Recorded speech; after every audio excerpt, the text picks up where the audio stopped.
थी तो जो हमारे सीनियर प्रिसेप्टर्स थे या जो हमारे सीनियर लोग थे, अभ्यासी थे, उनसे हम डिस्कस करते थे और वो चीजें क्लियर हो जाती थी। तो किसी चीज को हमें यूं ही नहीं छोड़ देना है, नहीं समझ में आया तो यूं ही छोड़ नहीं देना है, उसको हमें ले करके चलना अपने साथ। ऐसे ही विस्पर्स फ्रॉम ब्राइटर वर्ल्ड, इसको हमें कैसे पढ़ना है? तो विस्पर्स का मैसेज पढ़ने के लिए भी वहां पर नोट्स बनाने की आवश्यकता नहीं है, लेकिन एक बात और कहेंगे कि बहुत से ऐसे मैसेज होते हैं कि जहां पर कुछ ऐसी बातें होती हैं जिन्हें जरूर लिख लेना चाहिए कहीं अलग से। कुछ पॉइंट्स होते हैं जो बहुत ही महत्वपूर्ण होते हैं, बहुत महत्वपूर्ण संदेश होते हैं, उन्हें जरूर लिख लेना चाहिए अलग से। उनको पढ़ने का तरीका यह है कि ऊपर से जो जो एक एक शब्द शब्द जो कुछ भी लिखा हुआ है, दिव्य लोक से संदेश से लेकर के उसकी तारीख, हर चीज हम एक एक करके पढ़ें, धीरे धीरे पढ़ें, रुक रुक करके पढ़ें, स्पीड में नहीं पढ़ें, धीरे धीरे आराम से पढ़ें। फिर पढ़ते समय हमारे अंदर यह भाव होना चाहिए कि यह मैसेज जो भी है वो हमारे लिए है। निश्चित रूप से वो मदर हेलेन के लिए दिए गए थे, लेकिन वो मदर हेलेन के लिए संदेश नहीं थे, बल्कि मदर हेलेन को माध्यम बनाया गया था, यानी उन्हें माध्यम कहा जाता है। स्क्राइब, उनको क्या स्क्राइब कहते हैं, एक माध्यम के रूप में बाबूजी ने उनका चुनाव किया था। उन माध्यम के रूप में यह सारे संदेश वास्तव में हमारे लिए हैं। बाबूजी ने सारे संदेश हमारे लिए दिए हैं, लेकिन उनको एक माध्यम बनाया गया है। तो जब हम संदेश पढ़ें तो हम सोचें कि यह संदेश हमारे लिए आया हुआ है और हमें अपने जीवन के बहुत सारे प्रश्नों के उत्तर इन संदेशों के माध्यम से मिल जाते हैं। बहुत सारी समस्याओं के उत्तर हमें इन प्रश्नों के माध्यम से मिल जाते हैं। इस तरह की चीजें हमारे बहुत सारे भाई बहन हमसे शेयर करते हैं कि प्रश्न आया था, लेकिन हमने मैसेज सुबह पढ़ा और वह हमको उसका उत्तर मिल गया।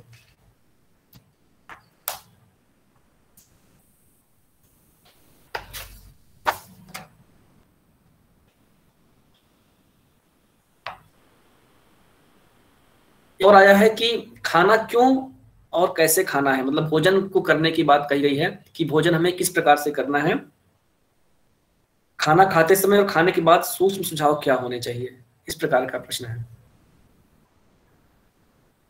तो भोजन के बारे में पूरा का पूरा जो नियम है, आठवां नियम है कि जो कुछ भी मिल जाए उसे प्रसन्नता के भाव में मालिक की याद में ग्रहण करें और शुद्ध और पवित्र कमाई का विशेष ख्याल रखें। तो इसके बारे में तो हमने चर्चा की थी ना कि शुद्ध कमाई कैसे होती है, पवित्र कमाई कैसे होती है ना, वहां से शुरू होता है हमारा भोजन। फिर इसके बाद जब शुद्धता के साथ कमाया गया है, उसको अर्न किया गया है, इसके बाद फिर रसोई में उसे शुद्धता का मतलब क्या हुआ? शुद्धता का मतलब फिजिकल हाइजीन तो है ही है, हमें हाइजीन तो मेंटेन रखना ही है किचन में। ये चीजें हमारे पुराने जमाने में बहुत ज्यादा मेंटेन की जाती थी और उनमें कोई गलत भी नहीं था। उन्हें बहुत से लोग ऑर्थोडॉक्स मानते हैं, लेकिन कुछ मामलों में ऑर्थोडॉक्स हो सकता है, लेकिन अगर उसको गहराई से देखा जाए तो उसका अपना एक मायने है और वह बहुत जरूरी है, हाइजीन, किचन का हाइजीन मेंटेन करना। फिर इसके बाद क्या है कि जब ईश्वर की याद में जब बनाया जाता है हाइजीन के साथ, एक अच्छे हाइजीन के साथ, जब किचन में ईश्वर की याद में, मालिक की याद में भोजन बनाया जाता है, तो आप उसमें कुछ डालें या ना डालें, ऐसी धारणा होती है कि तेल डालेंगे ज्यादा, मसाला डालेंगे ज्यादा, या प्याज या कोई भी चीज डालेंगे, मसाला डालेंगे तो बहुत अच्छा भोजन बनेगा। बिल्कुल नहीं बनेगा। अगर भोजन अच्छा बनता है, स्वादिष्ट बनता है, तो उसके पीछे यह सारी चीजें नहीं होती हैं, उसके पीछे होता है हमारा मनोभाव कि हमने किस मनोभाव के साथ भोजन बनाया है। हमने ऐसे ही टरकाने के हिसाब से, निपटाने के हिसाब से भोजन बनाया है, या हमने भोजन के साथ हमने प्रेम मिलाया है। अगर भोजन में प्रेम का तड़का पड़ता है तभी वह भोजन अच्छा होता है, स्वास्थ्यप्रद होता है। अगर प्रेम का तड़का नहीं है भोजन में, तो आप कोई भी तड़का लगाते रहिए, भोजन बिल्कुल अच्छा नहीं होगा। और वह चीज बाहर के भोजन में कभी प्राप्त नहीं की जा सकती है। अपने घर का भोजन ही प्रसाद हो सकता है, या अपने आश्रम का भोजन प्रसाद हो सकता है, लेकिन कहीं बाहर का भोजन जो व्यावसायिक कारणों से बनाए पकाए जा रहे हैं, वहां पर वो चीजें कभी मेंटेन नहीं की जा सकती हैं। इसके बाद जब भोजन को हम करें तो ये आदिकाल से चलता आया है कि भोजन को हम ईश्वर की याद में रह करके करें। तो देखिए, हमारे वेदों में भी, हमारे शास्त्रों में भी इसका जिक्र आया है। हमें याद है कि जब हम छोटी क्लास में पढ़ते थे सरस्वती शिशु मंदिर में, तो वहां पर भोजन मंत्र होता था। बगैर भोजन मंत्र के जो है भोजन नहीं ग्रहण किया जाता था। उस समय तो समझ में नहीं आता था क्या है, लेकिन बाद में वो चीजें समझ में आने लगी। ओम सहना भवतु सहना भुनक्तु सह वीर्यम करवावहै तेजस्विनावधीतमस्तु मा विद्विषावहै। ओम शांति ही शांति ही शांति। तो ये भोजन मंत्र का एक श्लोक है जो हमें हमें आज भी याद है। तो उसके पीछे क्या कारण था कि यहाँ पर समग्रता, सहना ववतु सहना भुनक्तु, यानी साथ साथ हम भोग करें, भोजन हम साथ साथ करें, अकेले नहीं। ये हमारे शास्त्रों की, हमारे वेदों की परंपरा रही है कि कोई भी सिर्फ हमारे लिए नहीं है। वही बाबूजी महाराज कहते हैं कि साधना सिर्फ हमारे लिए नहीं है, संपूर्ण मानवता के लिए है। यानी सबको, पूरी समष्टि को लेकर के हम साथ में चलते हैं, साथ साथ चलते हैं, साथ साथ हम हर कार्य करते हैं। तो ऐसे भोजन भी जब हम करें तो हम ईश्वर की याद में करते हैं, तो अब भोजन क्या हो जाता है, प्रसाद बन जाता है। तो इसलिए हमारा जो मनोभाव होना चाहिए वह यह होना चाहिए कि हम साथ साथ सबको, ईश्वर सभी को यह भोजन प्राप्त हो, सबके लिए कल्याणकारी हो। तो इस प्रकार से जो भोजन हम करेंगे ईश्वर की याद में, वह निश्चित रूप से हमारे हृदय को प्रभावित करेगा और वह प्रसाद बन जाएगा।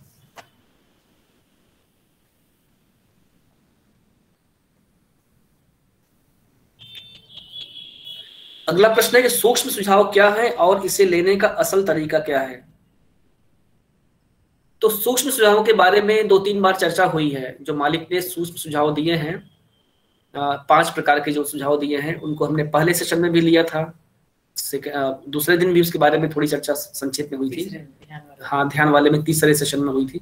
तो इस प्रकार से जो है सूक्ष्म सुझाव क्या होते हैं, इस सूक्ष्मता, सबसे पहले बात आती है सूक्ष्मता क्या होती है, सुझाव तो बाद में हुआ। जैसे सबसे पहले बात आई कि सुझाव क्या होता है। सुझाव ये होता है कि जब हम किसी से कुछ कहते हैं, चाहे वह अपने से कहें या दूसरे से कहें,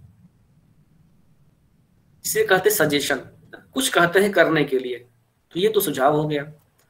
अब यह आती बात की सूक्ष्मता इसमें कहां से आई। तो सूक्ष्मता तब आती है जब हम उसे गहराई के साथ देते हैं। एक बार हमने मान लिया कि मुंह से अपने सुझाव किसी को दे दिया, वह सूक्ष्म नहीं हुआ। लेकिन जब हम दिल से जुड़ करके हम सुझाव देंगे, हृदय से जुड़ करके जब सुझाव देंगे, तो वह निश्चित रूप से सूक्ष्म सुझाव होता है। जैसे एक सुझाव जिसे मान लीजिए हम लेते हैं कि हमारे सभी भाई बहनों के हृदय में सही सोच, सही समझ और जीवन के प्रति ईमानदार दृष्टिकोण उत्पन्न हो रहा है, यह सुझाव है। तो ऐसे हम अगर कह देंगे तो कुछ नहीं होगा इसका असर। इसके लिए क्या जरूरी है कि हम महसूस तो करें कि मेरे भाई बहन है। अगर हम महसूस किए, हम किसको सुझाव दे रहे हैं, यानी कनेक्टिविटी होनी चाहिए, कनेक्शन हमारा होना चाहिए। अगर हमारा कनेक्शन नहीं है तो हम सुझाव किसको दे रहे हैं, वह काम नहीं करेगा। तो कनेक्टिविटी कहां से होगी, कनेक्टिविटी हमारे हृदय से होगी। और जब हम हृदय से जुड़ेंगे, हृदय से कनेक्ट होंगे, जैसे जैसे हम उस कनेक्शन की गहराई में जाएंगे, वैसे वैसे सूक्ष्मता बढ़ती जाएगी और वह सूक्ष्मता जो है धीरे धीरे दिव्यता में कन्वर्ट होती जाएगी। यानी स्थूलता से सूक्ष्मता और सूक्ष्मता से दिव्यता। तो वह स्थूल लेवल पर नहीं होना चाहिए, बिल्कुल हृदय की जितनी गहराई के साथ हम जुड़ करके सुझाव देंगे, महसूस करेंगे, उतना यह विचार सूक्ष्म होगा और उसका प्रभाव पड़ेगा। इसका एक असर क्या होता है, हमने सुझाव दिया, एक तो असर ये हुआ, इसमें हमारे बहुत सारे अनुभव हैं, लेकिन हम अनुभव शेयर करने का ना तो समय है, ना ही हम आवश्यकता महसूस कर रहे हैं। लेकिन हम आपको जरूर सुझाव देंगे, वह यह कि आप करके देखें और उसके परिणाम को खुद महसूस करें। क्योंकि जब आप उसके परिणाम को खुद महसूस करेंगे, तभी आप वास्तव में समझेंगे, हाँ सही बात कही जा रही है। जो हमने महसूस किया है वह हमारे लिए है, लेकिन आपके लिए वह उतने मूल्यवान नहीं है जितने कि आपकी जो अनुभूति होगी आपके लिए। इसलिए सुझावों को देते समय गहराई में जाएं, मालिक से जुड़े पहले। जब हृदय की गहराई में जाएंगे तो सबसे पहले तो प्रार्थना मालिक से ही करते हैं ना, तो मालिक से जुड़े। किसके लिए कर रहे हैं, उनसे जुड़े। हम अपने भाई बहनों के लिए कर रहे हैं, तो पहले माने तो मेरे भाई बहन है, वहां तक जाएं, हम उनको महसूस करें, उस संबंध की उस गर्मी को हम महसूस करें। इसके बाद फिर हम सुझाव को धीरे से संप्रेषित करें, फिर उसका असर देखें, खुद महसूस करें, अपनी डायरी में लिखें। हाँ, कुछ प्रश्न यहाँ पर भी चैट बॉक्स में हम देख रहे हैं। अगर कोई प्रश्न आपके हैं चैट बॉक्स में तो आप लिख सकते हैं अभी भी, ठीक है। बुद्ध की पूजा क्या करेंगे, ये मैं थोड़ा समझ नहीं पाया। बुद्ध की पूजा यानी बुधवार यानी वेडनेसडे की बात कर रहे हैं क्या? थोड़ा भैया सिस्टर पुष्पलता बता दें, क्या वेडनेसडे की बात कर रही ये हैं? हाँ ब्रदर, हाँ बुद्ध जी, की ठीक पूजा है। को क्या थैंक यू कहेंगे? सिस्टर। मेरी आवाज आवाज आ रही है ब्रदर? मतलब वेडनेसडे पूजा होता ना, वेडनेसडे। जी जी, वेडनेसडे जी की जी पूजा को ठीक है क्या सिस्टर, बात कहेंगे? करते हैं। अच्छा अच्छा, ठीक। जी जी, आप सिस्टर पुष्पलता बरेली सेंटर से हैं। देखिए, बुधवार की जो पूजा है इसे सत्संग कहा जाता है ना। दो सत्संग होते हैं, एक होता है वीकेंड सत्संग जो रविवार को होता है, एक होता है मिड वीक सत्संग जो सामान्यतः बुधवार को होता है। बुधवार का जो सत्संग होता है शाम को होता है, और बाकी रविवार का सत्संग आप सभी जानते हैं कि दादी इस समय तो 9 बजे करा रहे हैं, लेकिन बाकी समय में हर सेंटर्स में वह 7:30 बजे होता है सुबह।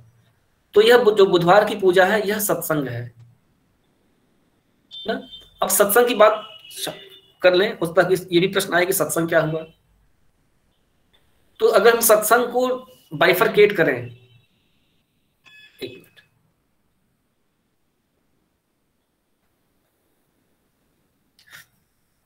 इसको दो भागों में तोड़ें तो क्या मिलता है आपको? सत्य संग, यानी सत्य का संग। और सत्य क्या है? ईश्वर, यानी जो शाश्वत है वही सत्य है ना। रियलिटी, भूमा की जो दशा है, तो यानी जब हम उसके साथ होते हैं, उस दशा के साथ होते हैं, तो उसी को कहते हैं हम सत्संग। तो ऐसे देखा जाए तो सत्संग हम अकेले भी कर सकते हैं, लेकिन जो सत्संग एक ट्रेडिशनली जो शब्द प्रयोग में लाया जाता है वह सामूहिक होता है।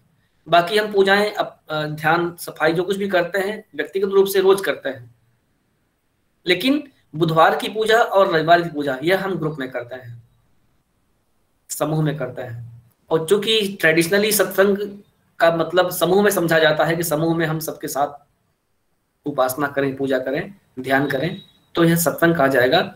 और इसका अपना एक अलग कारण है, सत्संग का अपना एक महत्व है। कहा गया है कि सत्संग में केवल एक चीज नहीं होती है, केवल ध्यान नहीं होता है, वहां पर हम और भी चीजें सीखते हैं, और भी मैनर सीखते हैं। हमने घर में कैसे ध्यान कर लिया हमें कोई देखने वाला नहीं है, हमारे भीतर यह भी सेंस नहीं होता है कि हम अपने आप को किस प्रकार से रिप्रेजेंट कर रहे हैं, क्योंकि हमें देखने वाले सिर्फ हम अकेले हैं। लेकिन जब हम बुधवार को समूह में जाते हैं सत्संग के लिए, या रविवार को समूह में सत्संग के लिए जाते हैं, तो वहां पर हम और भी चीजें सीखते हैं। और सबसे बड़ी चीज जो हम सीखते हैं वह होती है स्वीकार्यता। वहां पर हम एक दूसरे से बातचीत करते हैं, एक दूसरे को उसी रूप में स्वीकार करने का प्रयास करते हैं। अनुशासन भी सीखते हैं। अनुशासन, सत्संग का एक नियम होता है, कायदा होता है। वहां पर जाएं, एक समय पहले जाएं, कम से कम 15 मिनट पहले पहुंचे। सबसे पहले अनुशासन ही सीखते हैं। 15 मिनट पहले पहुंचे या और पहले पहुंचे, वहां के जो कार्य है उनमें हम अपना हिस्सा बटाएं। कुर्सी लगाना है, दरी बिछाना है, सफाई करना है, भाई सभी तो हमारा ही काम है ना, कोई और तो करने के लिए नहीं आएगा, हमारा ही काम है, हमें ही करना है। तो हमें वहां पर पार्टिसिपेट करना चाहिए, जल्दी पहुंचे। अगर नहीं पहुंच पा रहे हैं तो हम कम से कम 15 मिनट पहले जरूर पहुंचे, जाकर के अपने आसन पर बैठ जाएं बगैर किसी को डिस्टर्ब किए हुए, बगैर कुर्सी को सरकाए हुए जमीन में। अगर सरकाना पड़े तो हमें उसे उठा करके रखें उसको, जिससे कि आवाज ना हो, किसी को डिस्टर्बेंस ना हो। यह हमारा कॉमन सेंस है जो हम सत्संग में सीखते हैं। फिर हम बैठ करके सबसे पहले सफाई कर लें, अपनी 10 मिनट 15 मिनट सफाई कर लें, और इसके बाद जब प्लीज स्टार्ट मेडिटेशन कहा जाए या कृपया ध्यान शुरू करें कहा जाए, फिर गहराई में डूब जाए। तो यह नहीं कि हम वहां बैठ करके फिर चर्चा, हम जल्दी पहुंच गए, हमने फिर से चर्चा करना शुरू कर दिया, हमने फिर से वही दुनियादारी में हम आपस में बातचीत कर रहे हैं। बिल्कुल नहीं, वहां पे ध्यान कक्ष में बात बिल्कुल नहीं होनी चाहिए। वहां एक ही भाषा है, वह भाषा है मौन। तो इसलिए सत्संग से हम बहुत चीज सीखते हैं। एक चीज तो ये हुई इसका जो फिजिकल पार्ट हुआ, इसका जो दिव्य पार्ट हुआ, सेकेंडरी पार्ट हुआ, जिसको हम विज्ञान की भाषा में कहेंगे कि यहाँ पर एक होता है कोहेरेंट सोर्स। तो यहाँ पर सोर्स क्या है? सोर्स मास्टर है, वहां से प्राणाहुति सभी को एक ही वाइब्रेशन लेवल पर सभी को प्राणाहुति मिल रही है। जो विज्ञान के विद्यार्थी होंगे, शिक्षक होंगे, हमारे भाई बहन या जिन्होंने विज्ञान पढ़ा होगा, फिजिक्स वगैरह, तो उनको जरूर समझ में आएगा अच्छी तरह से। तो जब एक ही वाइब्रेशन लेवल में हम सभी को मिलता है, तो एक सोर्स क्या है, मास्टर है। उसके बाद हम सभी क्या बन जाते हैं, कोहेरेंट सोर्स बन जाते हैं। एक ही वाइब्रेशन लेवल में हम सभी सोर्स बन जाते हैं। इसके बाद क्या होता है कि हम सभी जब एक ही वाइब्रेशन लेवल में होते हैं, एक ही फ्रीक्वेंसी हमारी होती है, ऐसी कंडीशन में जब हम ध्यान करते हैं तो वहां पर एक स्थिति आती है जिसे कहते हैं अनुनाद की स्थिति या रिजोनेंस की स्थिति होती है। तो जब रिजोनेंस होता है तो वहां पर जो जब दो तरंगें मिलती हैं तो उनमें आपस में जब रिजोनेंस होता है तो उनका क्या होता है, एडिशन हो जाता है, जुड़ जाती है, उनकी जो एनर्जी होती है वह मल्टीप्लाई हो जाती है आपस में। तो इस प्रकार से जब वहां पर जितने लोग होंगे सभी कोहेरेंट सोर्सेज हैं, सभी एक ही वाइब्रेशन लेवल पर हैं, एक ही प्राणाहुति से सभी गवर्न हो रहे हैं, तो वे सभी जो वहां का वाइब्रेशन होगा इतना प्रोमिनेंट होगा कि एक सत्संग जो है कई हफ्तों के ध्यान के बराबर हो जाता है। उसका जो इफेक्ट होता है कई हफ्तों के ध्यान के बराबर होता है। यही एग्रीगोर ना, यहाँ पर जो एग्रीगोर बनता है, बिल्कुल एग्रीगोर जब बनता है यहाँ पर, वो बहुत ही स्ट्रांग होता है। तो इसीलिए हमें सत्संग निश्चित रूप से ज्वाइन करना चाहिए। दोनों ज्वाइन कर सके, संडे वेडनेसडे, तो बहुत अच्छा है। अगर हम नहीं कर पाते हैं, हमारी कुछ मजबूरियां हैं, कुछ कारण फंसता है, तो हम कम से कम एक सत्संग जरूर ज्वाइन करें, हफ्ते में निश्चित रूप से ज्वाइन करें, चाहे बुधवार का हो चाहे रविवार का हो। अगला प्रश्न है योगिता वाजपेयी सिस्टर का, भैया क्या ध्यान के समय प्रसन्न होकर के ही ध्यान करना चाहिए? यदि कभी मन भावुक हो जाए और आंसू निकलते रहे तो क्या ध्यान करते रहना चाहिए या फिर आंखें खोल लेना चाहिए? देखिए, यहाँ पर भावुकता और प्रसन्नता का कोई विरोधाभास नहीं है जी। भावुकता, देखिए दो चीजें होती है। प्रसन्नता का जो विरोध होता है, विपरीतार्थी होता है, वह होता है अप्रसन्न होना, दुखी होना। तो यह तो निश्चित है कि ध्यान हमें प्रसन्नता के मुद्रा में ही करना चाहिए, कभी भी दुखी होकर के हमें नहीं करना चाहिए। क्यों? क्योंकि जो हमारी स्टेट होती है ना, उसी चीज का प्रसार होता है। अगर हम दुखी होकर के ध्यान करेंगे तो हमारा दुख ही बढ़ेगा। क्योंकि बाबूजी ने एक जगह कहा है कि अगर एक चोर को प्राणाहुति दे दी जाए तो पक्का चोर बन जाएगा। तो कहने का मतलब क्या है, इसके तात्पर्य को समझने की आवश्यकता है। तो इसका तात्पर्य यह है सिस्टर कि जो हमारी टेंडेंसीज हैं, हमारी जो भी टेंडेंसीज हैं, वो हमारी टेंडेंसीज अपलिफ्ट होती हैं और एम्पावर होती हैं। इसलिए कहा गया है कि सफाई के बगैर ध्यान जो है वह खतरनाक हो सकता है, कोई फायदा नहीं उसका नुकसान होगा। इसीलिए ध्यान करने से पहले हमें प्रसन्न जरूर होना चाहिए। क्यों? क्योंकि प्रसन्नता के बारे में क्या कहा गया है, भूमा की जान है ना, भूमा की आत्मा कहा गया प्रसन्नता, और हमें वहीं पहुंचना है। और दुख या अप्रसन्नता क्या है, वो तो नीचे की बात हो गई। तो यानी अगर हम ध्यान करते समय अगर हम दुखी हैं ना, या हमारे भीतर अवसाद की दशा है, कष्ट में हैं हम, तो हमें वो कहाँ ले जाएगा, ध्यान नीचे की ओर ले जाएगा, ऊपर की ओर हमको नहीं ले जाएगा। इसीलिए हमारा प्रसन्न होना सबसे ज्यादा जरूरी है। दूसरी बात, भावुकता। भावुकता भी दो प्रकार से होती है। एक भावुकता होती है कि बहुत दुखी है उससे भावुक है ना, एक होती है कि हम प्रसन्नता में भावुक होते हैं। तो हम ये पहचाने कि हमारी भावुकता किस वजह से है। अगर हम दुख में भावुक हैं ना, तो वहां पर हम मालिक से प्रार्थना कर लें, प्रार्थना कर लें कि मालिक हमारी यह दशा है, हमारी यह मनोदशा है ना। तो दुख से हमें उबारने के लिए जो काम करती वह करती है प्रार्थना। तो जब हम प्रार्थना करते हैं और अपनी कंडीशन को मालिक पर पूरी तरह से छोड़ देते हैं, सरेंडर कर देते हैं, तो हमारा दुख जो होता है समाप्त हो जाता है। तू ही है, जीवन का मैंने सौंप दिया, सब भार तुम्हारे हाथों में, उत्थान पतन अब मेरा है, सरकार तुम्हारे हाथों में ना। तो जब हम ये भाव आ जाए, अगर दुखी भी है तो हमारा ये भाव आ जाए कि जो भी है मालिक, हमारा उत्थान हमारा पतन, हानि लाभ जीवन मरण यश अपयश विधि हाथ कहा गया है ना जी, सब भगवान के हाथ में है। तो हम सब उनको सौंप दें और प्रसन्न होकर के ध्यान करें। तो ओवरऑल क्या है कि हमारी प्रसन्नता जरूरी है। अगर दुखी है तो हमें सारा सब चीज उनको सौंप देना चाहिए।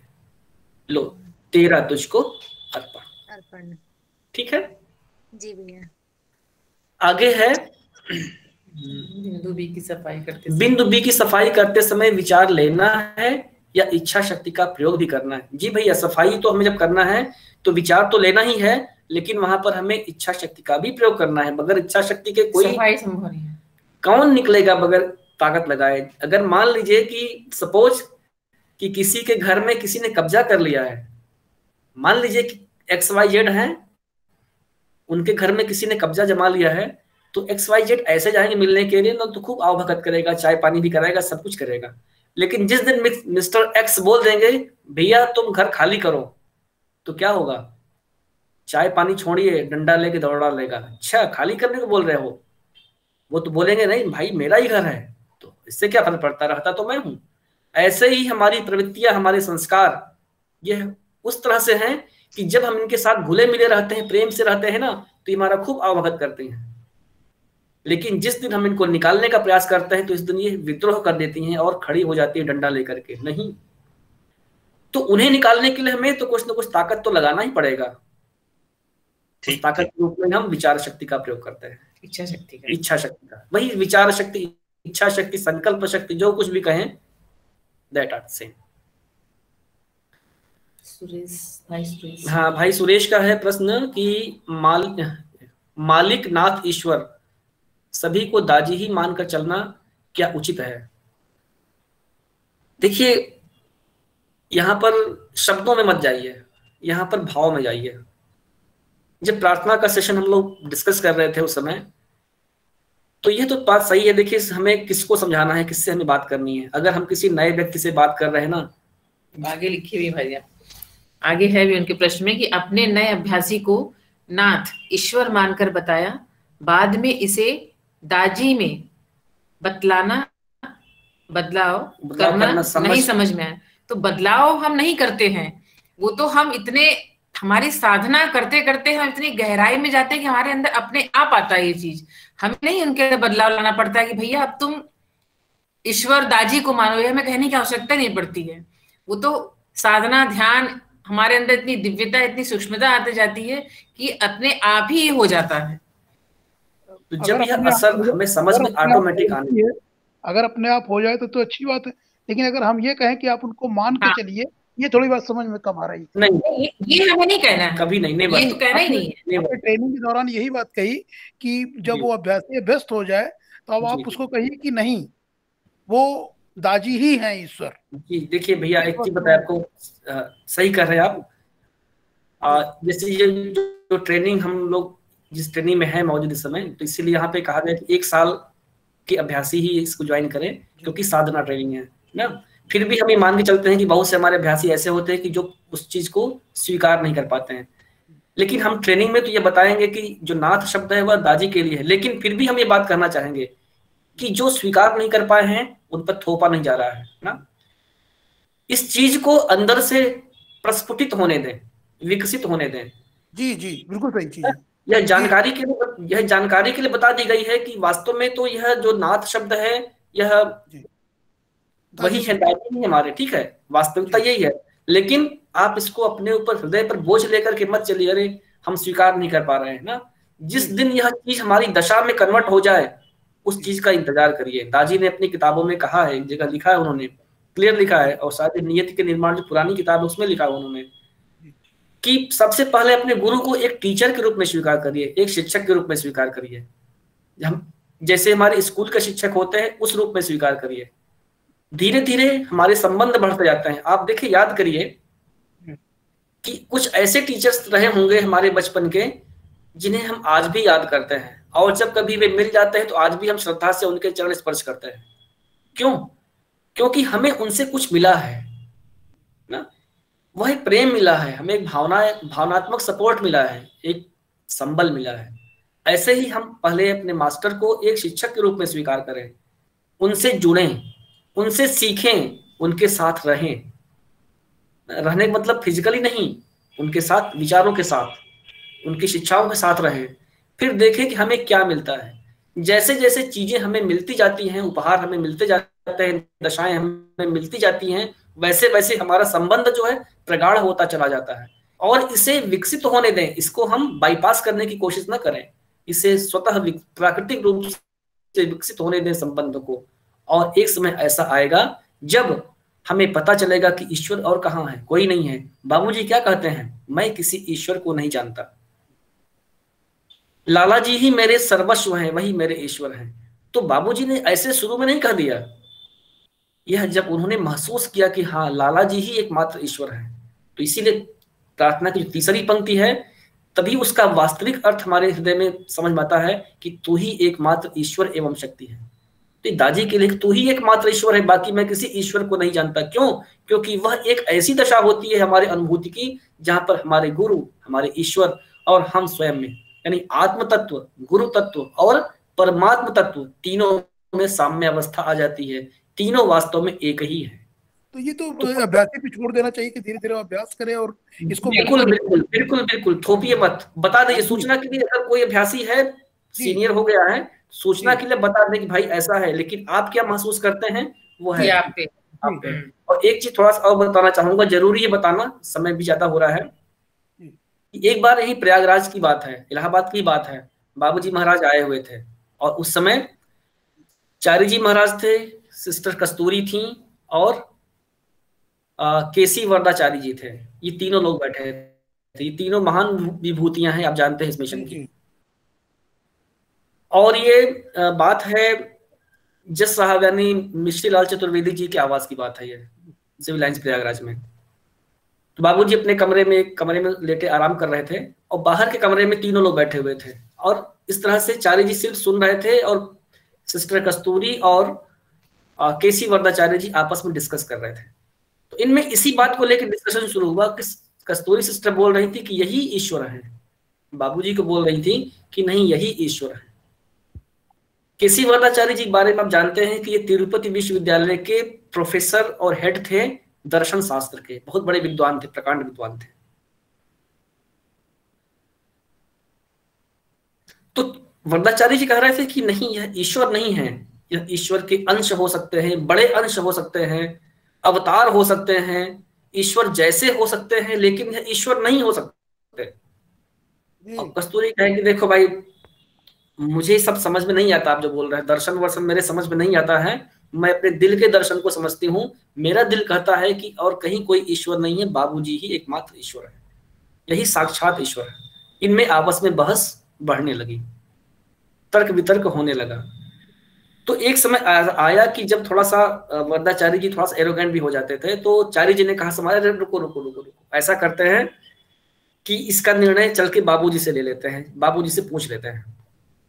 तो सिस्टर कस्तूरी छोटी थी वरदाचार्य जी से उम्र में, तो सीधे सिर्फ हाथ पकड़ के ले गए ऐसे, आओ चलो पूछते हैं। बहुत मानते भी थे उनको, ऐसा नहीं, बहुत मानते थे। तो फिर बाबूजी मुस्कुराए, तो उनसे वरदाचार्य जी ने कहा कि जल्दी जल्दी कि बाबूजी ये कस्तूरी ऐसा बोल रही है और मैं ऐसा बोल रहा हूँ, बताओ कि क्या सही है। तो उन्होंने कहा भाई रुको रुको, झगड़ा मत करो, मैं क्या हूं यह मायने नहीं रखता, मैं जो हूं सो हूं, इट डजंट मैटर। आप मुझे क्या मान पाए हो, समझ रहे हैं बात को ना, आप मुझे किस रूप में मान पाए हो, बस यही मैटर रखता है। मैं क्या हूं ये कोई मैटर नहीं रखता। ऐसे ही दाजी वास्तव में क्या है डजंट मैटर, वो मेरे लिए क्या है, मैं उन्हें किस रूप में समझ पाया हूं, मैं उन्हें किस रूप में अनुभूत कर पाया हूं, ये मैटर रखता है। तो इसलिए और यह जो संबंध होता है, यह संबंध प्राकृतिक रूप से विकसित होना चाहिए, थोपना बिल्कुल नहीं चाहिए। जी जी जी जी, क्योंकि ईश्वर को सब मानते हैं ना, इसलिए बोलते भाई वह ईश्वर है, ईश्वर के लिए प्रार्थना की गई है। लेकिन जिस दिन हम उस ईश्वर के दर्शन अपने मालिक में कर लें, तो वहां पर साम्यावस्था आ जाती है, वही हमारे मालिक है।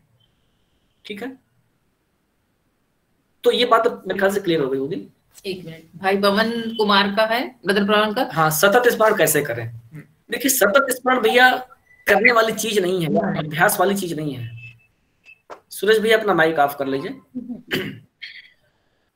यह सतत स्मरण जो है, यह करने वाली चीज बिल्कुल नहीं है, यह उतरने वाली चीज है ना। जैसे उतरने वाली बात अभी हो रही थी ना कि मालिक के साथ हमारा संबंध क्या है, यह उतरने वाली बात है, यह मानने वाली और थोपने वाली बात नहीं है। ऐसे ही सतत स्मरण जो है, जब हम ध्यान की गहराई को, ध्यान की अवस्था को और ध्यान के बाद प्राप्त हुई दशा को जब हम अपने साथ लेकर के ट्रेवल करते हैं, यानी हमारी ध्यानमय अवस्था, जो भी बात हो ध्यानमय अवस्था, प्रार्थनामय अवस्था, ये सारी बातें, जब वह हमारी अवस्था बन जाए वही सतत स्मरण है। हाँ, इसके लिए कुछ अभ्यास कर सकते हैं। हाँ, पहले हम मतलब उसको मैकेनिकली कर सकते हैं कि सोच के ये कार्य हम नहीं कर रहे हैं, हमारे गुरु कर रहे हैं, मतलब इस तरीके से। बच्चे हैं, हमारे नहीं हैं, गुरु के द्वारा दिए हुए हैं, हम उनके ट्रस्टी हैं। इस तरह से हम आर्टिफिशियली पहले अपने आप को कर सकते हैं धीरे धीरे, और लेकिन ये धीरे धीरे फिर अपने आप सतत होने लगता है, फिर यही सतत स्मरण में कन्वर्ट हो जाता है। ये बिजनेस है, हमें करना है, अपना परिवार को चलाने के लिए सर्विस करनी है, उनका भरण पोषण, लेकिन ये सब हमारे गुरु कर रहे हैं। या कोई भी मान लीजिए हम देख रहे हैं, कोई पिक्चर देख रहे हैं, मैं नहीं देख रहा हूँ, मेरे गुरु देख रहे हैं, तो क्या होगा उस पिक्चर, मान लीजिए कोई चीज उसकी निगेटिव है, वो आपके ऊपर नहीं संस्कार बनाएगी, वो अब आपके गुरु के ऊपर चलेगी। तो इस तरीके से हम शुरुआत हमको करनी पड़ती है जी, आर्टिफिशियल तरीके से, मैकेनिकली शुरुआत करते हैं, लेकिन धीरे धीरे वह हमारी दशा बनने लगती है, लेकिन बाद में वो अपने आप उतर जाता है। बिल्कुल बिल्कुल। और इसमें सुझाव जो है, 5 जो सुझाव हैं, ये बहुत कारगर है। यह सतत स्मरण में रहने के लिए जो है बहुत अच्छे इंस्ट्रूमेंट है। ठीक है, अब सिस्टर अंजलि का है। नहीं, ये क्या है? उनका हो गया। अच्छा, कई बार सिस्टर अंजलि राजीव ना, कई बार गहनता में भी विचार चलते से महसूस होते हैं, उन्हें कैसे टैकल किया करते हैं। देखिए, बिल्कुल सही बात है। बात हम लोग जब कर रहे थे चेतना की ना, तो चेतना में 3 चीजें आई थी। एक होती है हमारी चेतना, यानी जागरूकता वाली, जागरूक चेतना जिसे कहते हैं। एक होती है अवचेतना, एक होती है पराचेतना, सुपर कॉन्शियसनेस। अवचेतना माने सब कॉन्शियसनेस। तो जब हम शुरुआत करते हैं ध्यान की, तो कहाँ से करते हैं? अपनी जागरूक चेतना से शुरुआत करते हैं। और जैसे जैसे हम ध्यान हमारा आगे बढ़ता है, तो हम किसी एक, हमारा जो एक्सपेंशन है दोनों दिशाओं में होता है, यानी पराचेतना में भी होता है और अवचेतना में भी होता है। तो उसमें क्या होता है कि हम गहराई में चले गए हैं, लेकिन फिर भी विचार चल रहे हैं, क्योंकि जो चेतना की जो लहरें हैं ना, वे तो समाप्त नहीं होंगी, क्योंकि हम सोए तो है नहीं, हमारा चेतन मन सोया तो है नहीं, वह तो जागृत अवस्था में है। उसका जो गुण है, उसका जो लक्षण है, वह तो मौजूद रहेगा। तो चेतना का क्या लक्षण है कि वह हमेशा विचारों में रहेगा, लेकिन हम उन विचारों में उलझे नहीं होते हैं, हम डूबे होते हैं, गहराई में डूबे होते हैं, अवचेतन की गहराई में होते हैं, पराचेतना की ऊंचाई में होते हैं। लेकिन हाँ, चेतना